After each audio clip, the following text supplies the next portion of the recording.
नमस्कार दोस्तों, हमारी जो डीआरसी की केस सीरीज चल रही है, इसमें जो अगला केस रहने वाला है, केस नंबर है 32।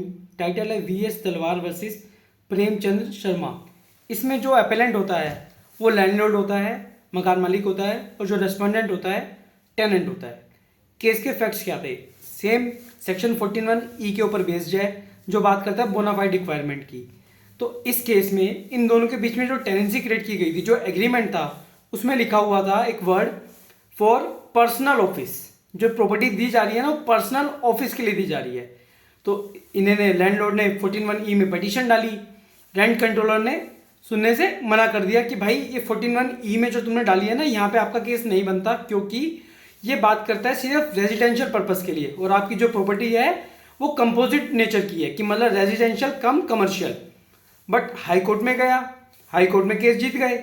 जब मामला पहुंचा सुप्रीम कोर्ट में, तो सुप्रीम कोर्ट का मानना यह था कि जब इनकी जो क्लोजेस थे, जो टेनेंसी क्रिएट की गई थी जिस एग्रीमेंट के ऊपर, जब उसको एनालाइज किया गया, तो उसमें सुप्रीम कोर्ट ने पाया कि हाँ, शब्द इस्तेमाल किया गया है office purpose, for residential come office purpose. इसमें बेसिकली अगर मैं आप लोगों को पढ़ के बताऊं तो purpose of residential personal office.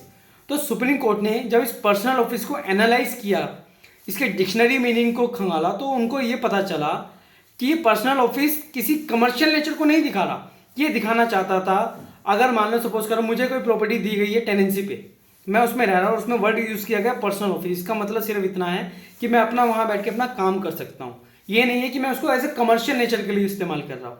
तो सुप्रीम कोर्ट ने इस केस में हेल्ड किया कि उनके टेनेंसी के जो क्लोजेस थे उसमें वर्ड का इस्तेमाल करना पर्सनल ऑफिस उस प्रॉपर्टी को कमर्शियल नेचर की नहीं बना देता। वो प्रॉपर्टी रेजिडेंशियल पर्पस के लिए दी गई थी, और जो इस केस में अपील लाई गई थी लैंडलॉर्ड के द्वारा, उसको अलाउ कर दिया गया। धन्यवाद।